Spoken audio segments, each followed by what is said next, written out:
Bisa diceritakan secara singkat, Mas, sejarah FOS itu bagaimana sih? FOS atau Forum Zakat sendiri di mata pemerintah hari ini posisinya seperti apa? Dia seperti lembaga independen yang sangat berpengaruh soal pengelolaan zakat di Indonesia atau bagaimana? Berbicara soal zakat nih, Mas, menurut FOS atau Forum Zakat, potensi zakat di Indonesia bagaimana, Mas?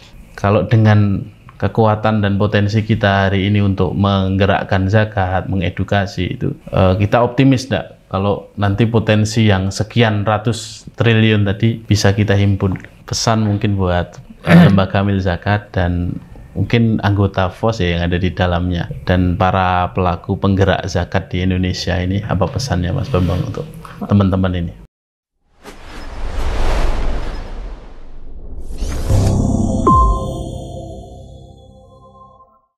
Bismillahirrahmanirrahim. FKM Podcast, hangatkan hati, hangatkan pikiran. Pekan ini bersama tamu spesial kita, Mas Bambang Suherman, Ketua FOS Nasional periode 2021-2024 ya. Masya Allah. Saya dengar secara aklamasi terpilih lagi. Berarti periode yang lalu? Ini periode kedua. Oh, periode kedua. Jadi ya? awalnya 2018. Hanya 2 periode atau nambah lagi?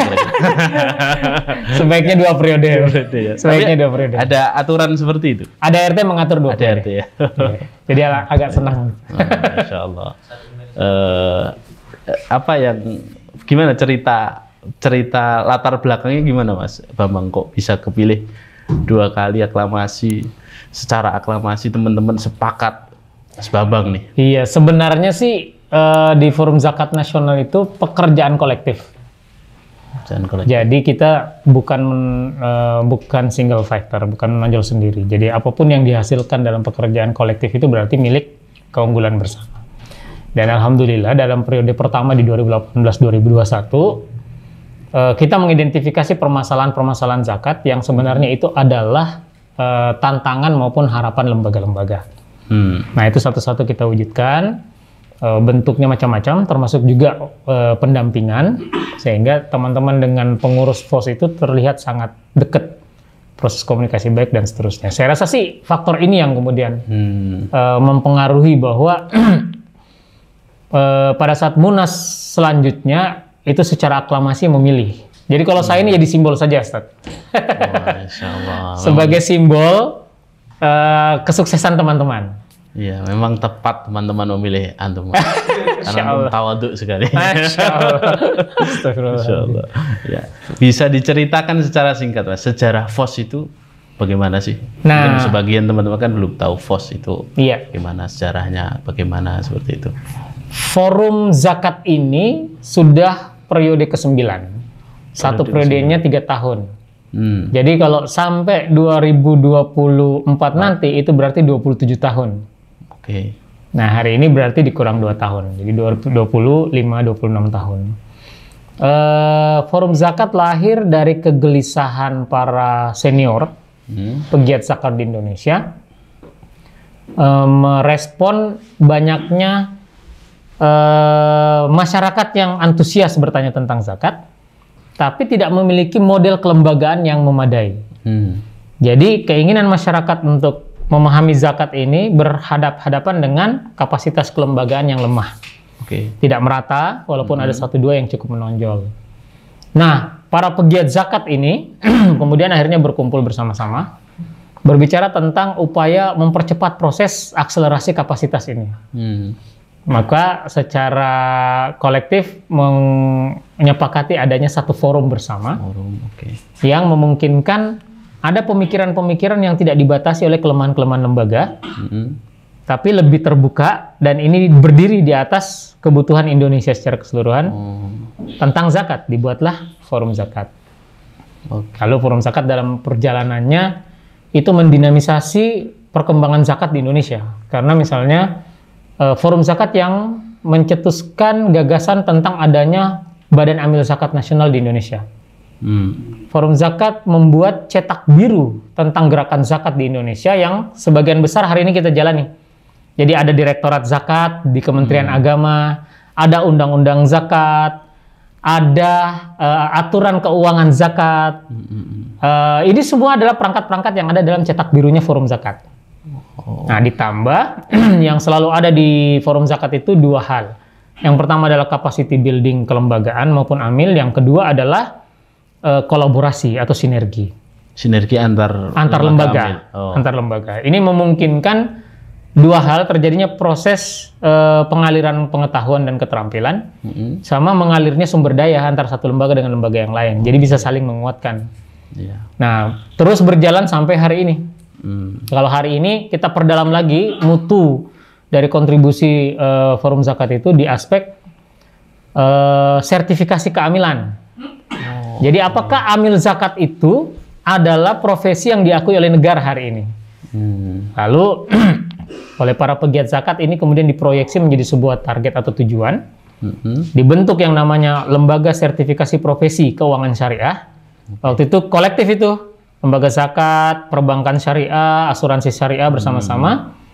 Lalu diusulkan menjadi LSP bagi BNSP untuk keamilan. Nah, keluar izin, dibuat kurikulum dan lain-lain, sampailah kita hari ini. Sudah lebih dari 1.000 amil zakat yang disertifikasi oleh LSP KS, yang itu adalah bentukan Forum Zakat. Oke, Masya Allah. Berarti FOS sendiri ini dahulu sebelum mungkin 25 atau 20 tahun silam belum sebesar ini ya, karena belum sebesar ini. Lasnya juga belum Iya. banyak yang baru dan bertumbuh ya. Betul. Berarti. Jadi sebenarnya semangat tumbuhnya zakat itu, lembaga-lembaga zakat itu dimulai sejak tahun reformasi ya, pasca reformasi. Jadi reformasi itu menjadi titik munculnya beberapa lembaga zakat besar yang hari ini eksis, yaitu PKPU yang sekarang menjelma menjadi IZI, PKPU Medihuman Inisiatif. Ada rumah zakat juga yang muncul, dan ini menjadi menambah model bagi pengelolaan lembaga yang profesional. Nah, memang salah satu yang membuat kenapa periode kepemimpinan dan pengurusan ini ditambah menjadi satu periode lagi itu adalah ekspansi keanggotaan. Jadi waktu 2018 saya pertama kali masuk ke Forum Zakat itu, jumlah membernya Forum Zakat itu 38 lembaga. 38. Nah, setelah 3 tahun periode berakhir sudah berubah menjadi 167 lembaga, dan hari ini sudah 194 dengan daftar antrian kememberan yang cukup banyak, lebih dari 100 lembaga bersiap. Ada syarat-syarat enggak? Ada syarat-syarat. Ada syarat-syarat. Karena ini forum sifatnya general, kita mematok persyaratan yang relatif lebih selektif dalam banyak hal. Di aspek portofolio pelaporan keuangan, terus portofolio penyaluran program, ketaatan terhadap regulasi yang berlaku. Jadi memang yang boleh daftar menjadi anggota FOS itu meskipun belum mendapatkan izin pengelolaan lembaga zakat, tapi harus yayasan legal. Jadi dia memang sudah keluar legalitas kelembagaannya. Minimal dia yayasan. Yayasan.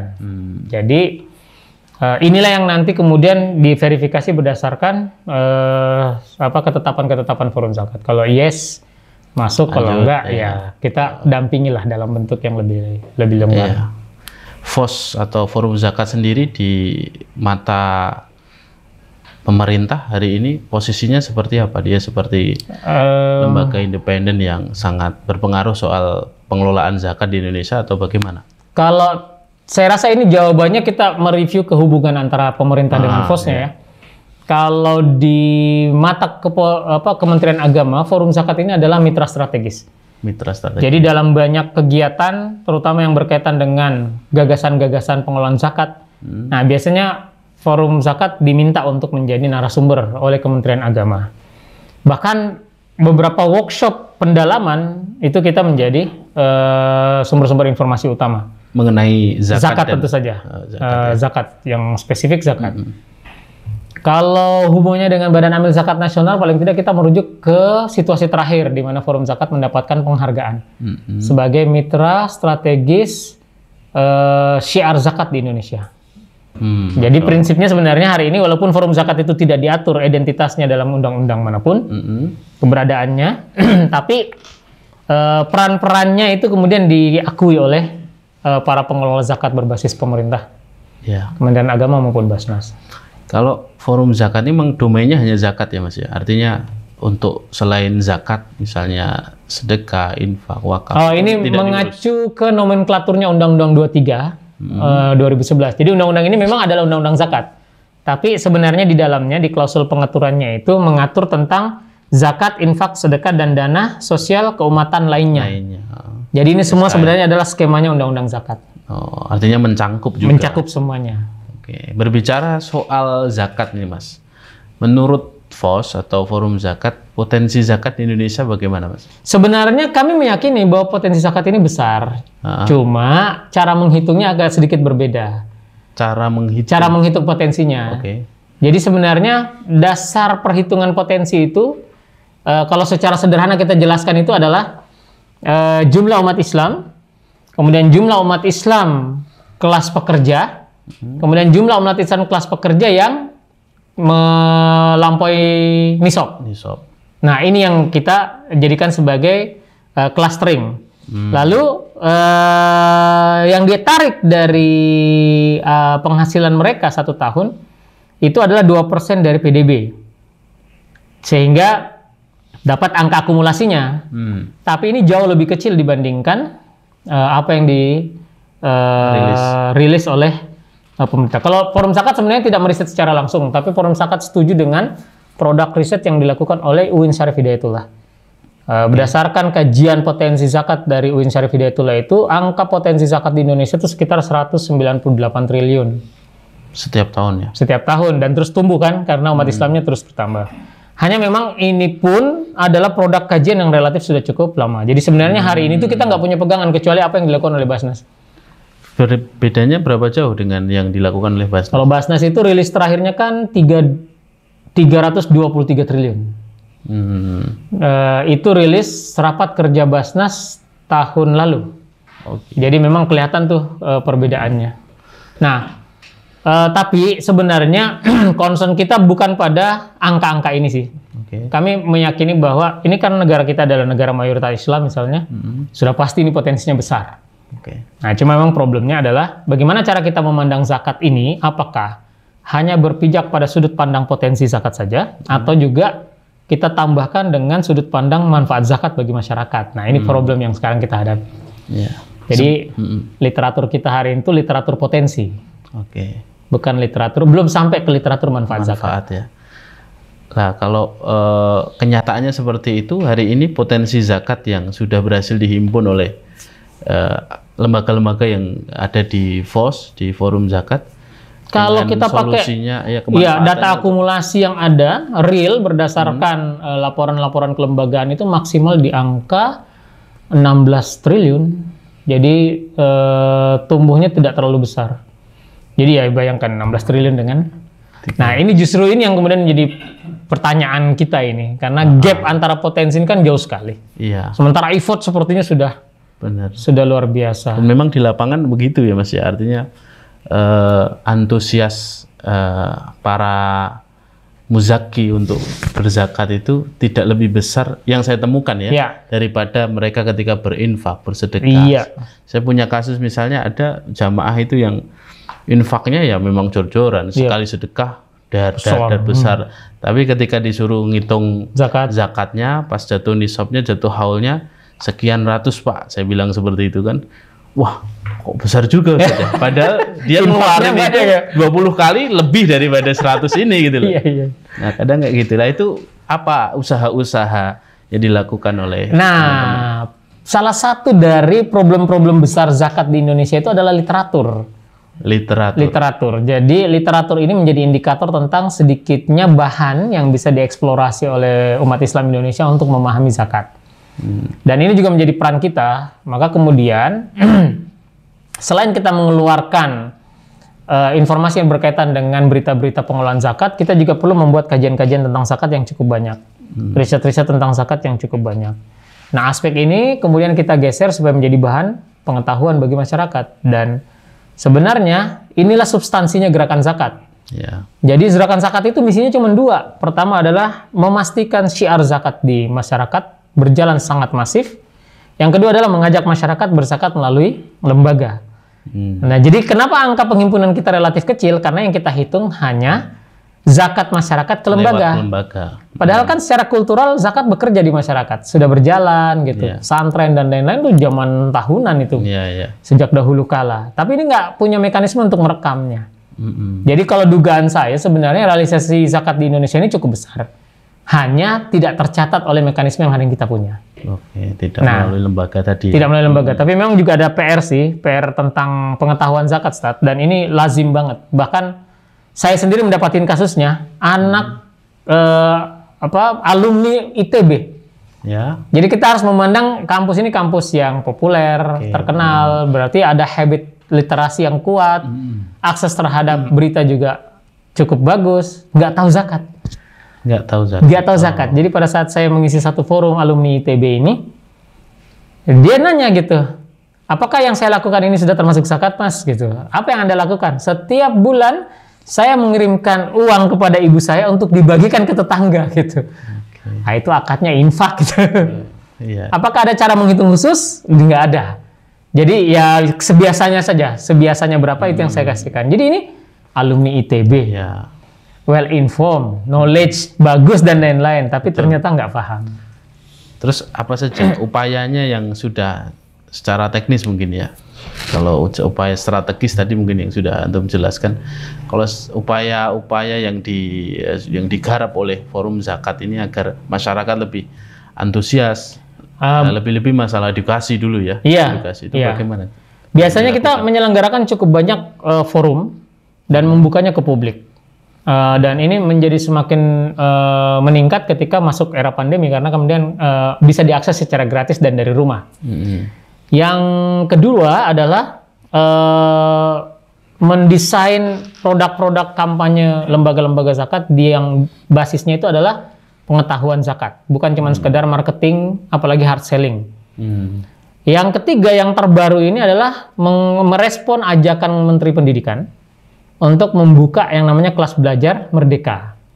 Nah, forum zakat meresponnya dengan menawarkan kepada kampus-kampus untuk kelas magang di lembaga-lembaga zakat. Dan ini alhamdulillah antusiasnya luar biasa. Lebih dari 14 kampus dari beberapa puluh lembaga zakat akhirnya bekerja sama menyelenggarakan yang namanya kampus zakat. Nah, kampus zakat ini kami bikin menjadi kompartemen di forum zakat, namanya dalam bentuk platform, namanya kampuszakat.com. Nah, dari sini kita berharap gini, kita berharap bahwa mahasiswa yang ikut terlibat dalam kampuszakat.com ini adalah mahasiswa yang nanti akan melakukan riset tentang zakat di lembaga-lembaga zakat. Dulu, kalau akademisi meriset zakat, itu potensi disorientasinya cukup besar. Jadi ini paradigma normatifnya akademisi ketemu dengan realitas lapangan pragmatis. Akhirnya kadang-kadang hasil riset itu nggak ketemu dengan realitas gitu. Karena ini yang satu normatif, satu pragmatis. Lalu kita mikir-mikir gimana caranya mengelola ini. Nah, muncullah gagasan kampus zakat. Jadi gimana kalau akademisinya jadi amil zakat dulu? Berarti magang di lembaga zakat. Dan magangnya ini cukup lama, 1 semester. Jadi 3 bulan, ada 4 bulan, ada yang 6 bulan. Cukup dalam memahami zakat. Nah, ini kalau nanti dia riset insya Allah lebih normal hasil rasa. Nah, ini salah satu upaya-upaya yang hari ini kita lakukan. Oh gitu ya. Terus apa yang diupayakan oleh forum zakat dan yang lembaga-lembaga amil zakat yang di dalamnya, yang ada di dalamnya tentang disrupsi digital yang hari ini betul-betul merubah semua semua kebiasaan orang. Itu kan tentu tidak menggunakan cara-cara lama ya, orang berzakat itu ada juga edukasi atau apa yang dilakukan oleh forum zakat pada ada. Jadi sebenarnya gaung tentang persiapan transisi dari konvensional ke digital itu kita sudah mulai di Gerakan Zakat sejak 2016. Itu udah mulai kita sadarkan bahwa kita butuh platform. Misalnya muncul platform-platform zakat seperti Sharing Happiness, kemudian Bawa Berkah, Zakatpedia, itu 2016 ke sini. Lalu kemudian masuknya pandemi itu mempercepat proses shifting.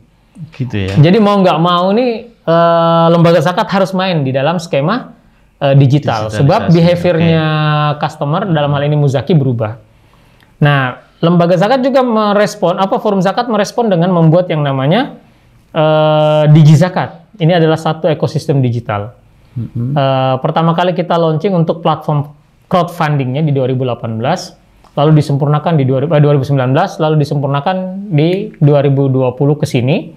Dan alhamdulillah sampai hari ini DigiZakat ini bukan lagi sekedar platform crowdfunding, tapi sudah menjadi juga platform kolaborasi di mana data-data respon kemanusiaan termasuk pandemi dan bencana itu kemudian difasilitasi di dalam satu platform data share namanya, sehingga memudahkan bagi publik untuk melihat perkembangan respon zakat dari Sabang sampai Merauke dan angka akumulasi resourcesnya.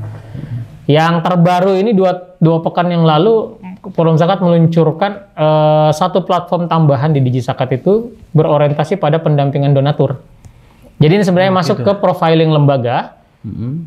Tapi kita menawarkan gimana agar lembaga-lembaga zakat ini mampu memberikan sistem pengaturan secara digital kepada data-data donatur yang mereka punya. Lalu kemudian mengadvise bagaimana cara meresponnya, merawatnya, dan seterusnya. Kayak tadi tuh fundraising. Nah ini sudah muncul, namanya DRM. Jadi Donatur Relation Management. Terus nanti Sekolah Amil juga akan dilingkan dengan DigiZakat. Jadi DigiZakat itu multi platform sebenarnya, satu ekosistem digital. Ada banyak ini ya. Ada banyak fungsi, fitur. Ini kenapa dibuat? Karena lembaga zakat tidak semuanya punya resources untuk membangun sistem zakat digital. Jadi dia bisa terlibat dengan memanfaatkan apa yang dibuatkan oleh FOS dengan murah. Nah, skema ini yang hari ini kita gunakan untuk menemani teman-teman dalam munculnya digital, era-era digital ini. Realitanya hari ini masyarakat lebih antusias lewat digital atau konvensional ya. Kami sendiri di FKM ini kadang masih mencoba berpindah ke digitalisasi. Hanya memang ya konvensional masih besar di konvensional. Di digital nih ya mungkin karena banyak era generasi X-nya ya. Jadi milenial ini belum memikirkan hari ke depan gitu. Atau gimana, Mas? Ada dua gimana? Ini terjadi di tempat kita aja atau di tempat lain? Enggak. Ada dua memang faktor analisis kita. Yang pertama adalah behavior. Perilaku. Nah, kalau perilaku ini cenderung kita bagi menjadi dua juga. Satu yang di pusat-pusat kota besar, satu lagi yang di wilayah-wilayah pelosok.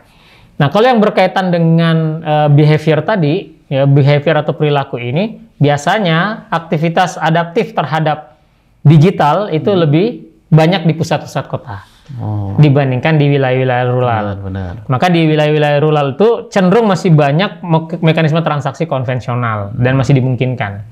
Nah, ini faktor analisis pertama. Pisau analisis keduanya adalah kita lihat dari grup donaturnya. Grup donatur. Jadi di donatur di sebuah lembaga itu paling tidak kita bagi menjadi 4 grup. Pertama adalah mereka yang belajar berdonasi, biasanya 1 kali setahun. Yang kedua yang berdonasi pada musim-musim donasi. Ramadan mereka keluarkan donasi, tapi setelah itu enggak. Kurban keluar lagi, tapi setelah itu enggak. Lalu ada kelompok yang donatur aktif. Memang berdonasi setiap bulan. Iya, dia punya skema donasi yang baku dalam tata kelola keuangannya. Dan ada yang terakhir namanya donatur loyal. Ini adalah kelompok generous terakhir yang usianya relatif cukup senior tapi mapan. Dan kemapanannya itu tidak terupdate teknologi. Umur 55 tahun ke atas itu relatif tahu pakai handphone keren tapi WhatsApp doang. Baby boomers lah ya. Baby boomers yang tersisa ini. Tapi ini uangnya banyak ini donatur kita. Nah, maka kelompok ini masih tetap menggunakan skema konvensional. Kecuali ada anaknya yang diminta tolongin. Artinya memang hari ini kita belum bisa meninggalkan konvensional. Tidak bisa langsung secara 100% shifting.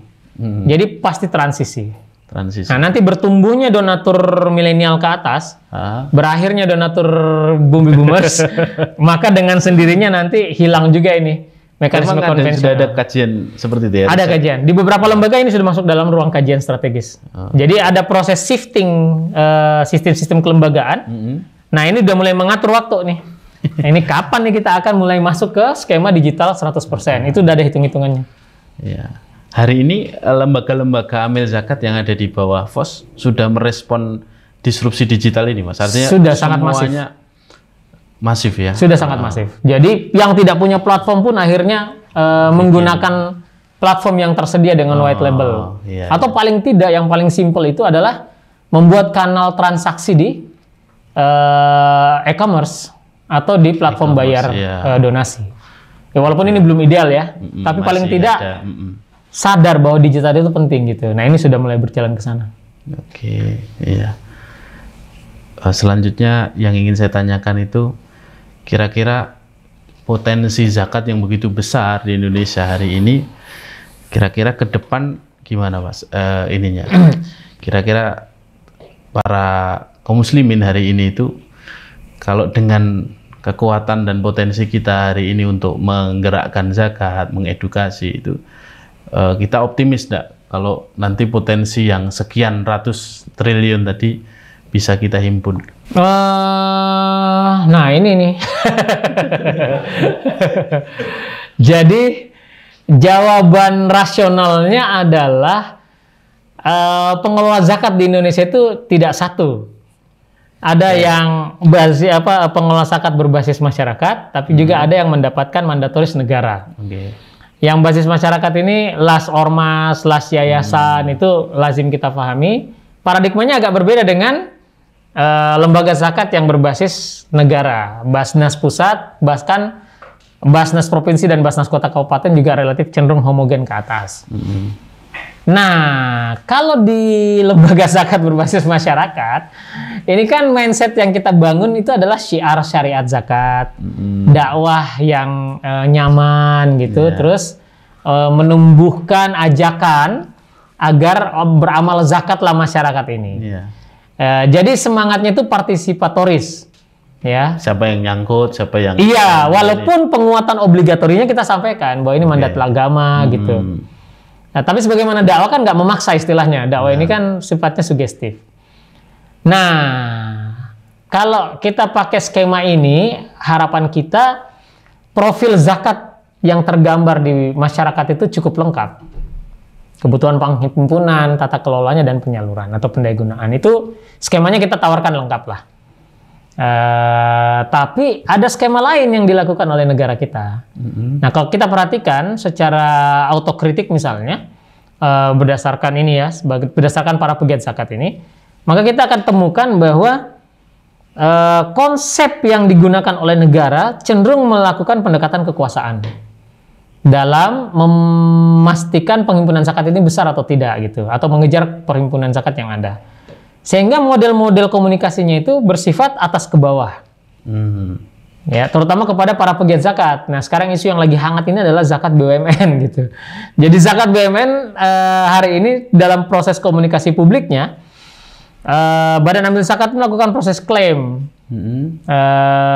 tentang berzakat ke Basnas atau zakat BUMN ke Basnas itu lebih tepat, lebih sesuai, gitu, lebih sesuai dan lebih tepat sasaran misalnya. Sebenarnya nggak apa-apa juga sih ya, karena kan dibolehkan lah dalam undang-undang. Tapi kalau negara punya concern untuk membangun ekosistem zakat, maka negara tidak bersikap sentris pada dirinya, harusnya begitu. Tapi mengoptimalkan semua sumber daya zakat yang tersedia agar potensi ini tumbuh. Nah, hari ini tidak. Ini jadi sifatnya lebih banyak ke akuisisi daripada partisipasi gitu. Nah, kalau melihat dinamika tarik ulur seperti ini, apakah kita akan sampai pada situasi penghimpunan yang cukup kuat, ideal dan seterusnya, relatif lah. Karena saya juga tidak ingin mengatakan tidak, kan ini bagian dari doa ya. Doa. Dan kalau saya review mindsetnya teman-teman di penghimpunan zakat berbasis negara, juga sebenarnya keinginan mereka adalah syiar zakat kuat. Cuman mekanismenya adalah penghimpunan. Tapi pernah ada semacam forum duduk bareng gitu? Sering ya? Sering. Dalam beberapa kali saya berdiskusi intens dengan teman-teman pelaku. Jadi ada yang dari basis Basnas, ada yang dari basis sektoral Kementerian Agama. Membicarakan ini? Membicarakan tentang hal seperti ini. Atau dinamika semacam inilah. Ada titik temu? Nggak ada. Sementara ini nggak ada gitu. Dan ya karena memang tidak perlu dipertemukan, gitu ya. Jadi ayo kita sama-sama saling menguatkan saja. Tujuannya sama. Iya gitu. Makanya kadang-kadang saya bilang sama teman-teman di FOS itu, nggak usah terlalu banyak mengoreksi. Kalau basisnya adalah syiar, kita ambil ininya saja, aulawiyatnya itu apa sih gitu. Bahwa kemudian kita merasa penting untuk menambahkan informasi tentang pendayagunaan zakat, karena negara terlalu intens di penghimpunan zakat, Iya. ya kita lakukan. Harapannya nanti masyarakat tuh dapat puzzle-nya lengkap gitu. Oh ini penghimpunan, ini penyelewengan gitu. Betul. Iya, Masya Allah. Ternyata fenomenanya demikian ya. Mungkin terakhir nih Mas Bambang, pesan mungkin buat lembaga amil zakat dan mungkin anggota FOS ya yang ada di dalamnya dan para pelaku penggerak zakat di Indonesia ini, apa pesannya Mas Bambang untuk teman-teman ini? Saya tentu harus melihat faktor eksternal sebagai faktor trigger untuk memberikan pesan ke dalam, karena ini bicaranya ke lembaga-lembaga zakat. Saya ingin mengingatkan bahwa hari ini tekanan politik terhadap gerakan zakat itu relatif tidak positif. Kenapa? Karena yang dimunculkan oleh pemerintah terkait isu zakat itu selalu identik dengan isu terorisme. Padahal zakat-zakat yang dikelola di negara ini adalah zakat-zakat yang dipertanggungjawabkan. Legalitasnya melalui mekanisme, ditetapkan juga oleh negara, laporannya juga dilaporkan, dan seterusnya. Tapi stigma ini nggak berkurang sama sekali. Tidak berkurang. Tidak berkurang. Maka kemudian pesan-pesan utamanya tentu saja adalah yang pertama, setiap pengelola zakat berbasis lembaga harus memperhatikan aspek legalitas dan compliant terhadap regulasi. Oke. Ini menjadi sangat penting. Maka lembaga-lembaga yang sekarang sedang mempersiapkan diri, ingin mengelola zakat, harus memastikan sedang mengurus perizinan zakatnya. Nah, kalau di FOS ini akan didampingi oleh bidang 2, bidang advokasi kelembagaan. Oke. Yang kedua adalah peningkatan kapasitas, tentu saja. Aspek kapasitas itu bermacam-macam, tapi yang paling penting adalah amil kompeten itu menjadi garansi bagi kepercayaan publik terhadap pengelolaan mandat zakat di lembaga. Jadi kalau amilnya kompeten, maka insya Allah trust-nya tumbuh. Nah, dalam rangka itu maka kemudian kita menguatkan aspek sertifikasi. Ya. Terus yang ketiga adalah penguatan tata kelola tentu saja. Jadi aspek GCG. Nah, ini kenapa menjadi penting? Sebab hari ini adalah kekuatan juga. Dalam perspektif tekanan ini adalah kekuatan. Setiap lembaga zakat sebaiknya memastikan aspek pengelolaan keuangan, pengelolaan aset, pengelolaan manajemen kelembagaannya itu mengacu pada aspek ketetapan-ketetapan negara. Regulasi ya. Ya, regulasi. Jadi misalnya keuangan pakai PSAK, itu jadi rujukan dan seterusnya. Pelaporan, kesiapan di audit internal, kemudian apalagi audit syariah. Itu sebaiknya segalanya disiapkan dengan baik dan terpenuhi. Jadi jangan pernah berpikir untuk menyimpang dari situasi seperti ini, saat ini. Ya walaupun saat depan juga iya harusnya ya. Tapi kira-kira ini karena jadi isu utamanya, ya kita harus merespon. Kira-kira sampai Mas Bambang menjabat ya? Iya. Ya kita berharap secepatnya ini sudah dinamikanya sudah lebih kondusif lah. Nah, saya rasa itu yang terakhir adalah kolaborasi.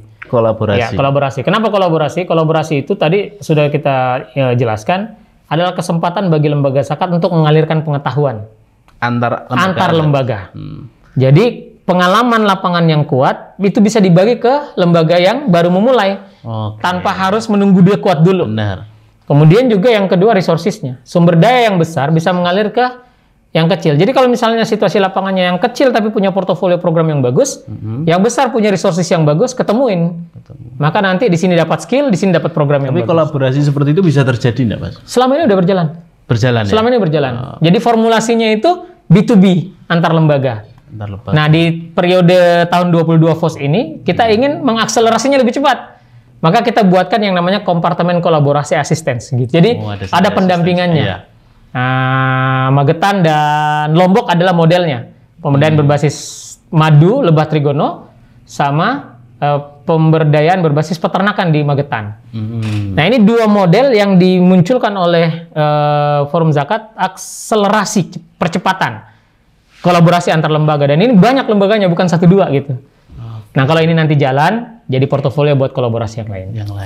Kira-kira itu hal-hal penting lah hari ini yang harus dikelola oleh lembaga zakat. Legalitas, kapasitas, tata kelola, kolaborasi. Ya, luar biasa. Terima kasih Mas Bambang sudah datang. Ini waktu yang berharga. Ini waktu kita ngambil taggingnya di malam hari ini. Malam hari, insya Allah uploadnya juga malam, insya Allah. Siap. Mudah-mudahan bermanfaat. Iya, kemarin kita coba upload di pagi hari, jam 8, jam 9, ditegur sama Pak Sunar. ini nanti mendukung orang korupsi waktu. Karena nanti jadi lihat kan. Ganti malam. Iya. Padahal yang baca nanti pagi juga. Malam tidur kan. Postingnya tetap malam, cuman bacanya tetap jam kerja juga. Iya. Baik, terima kasih Mas Bambang. Sama-sama. Atas waktunya sudah silaturahim ke FKM. Mohon doa dan amin, insyaallah. Dukungan dan bimbingan terus buat teman-temannya. Insyaallah. Baik, terima kasih teman-teman FKM Podcast. Demikian bincang-bincang renyah kita dengan Mas Bambang Suherman, Ketua Forum Zakat Nasional. Semoga kita bisa ambil banyak manfaat dari bincang-bincang ini. Barakallahu fikum. Assalamualaikum warahmatullahi wabarakatuh. Waalaikumsalam warahmatullahi wabarakatuh. Alhamdulillah.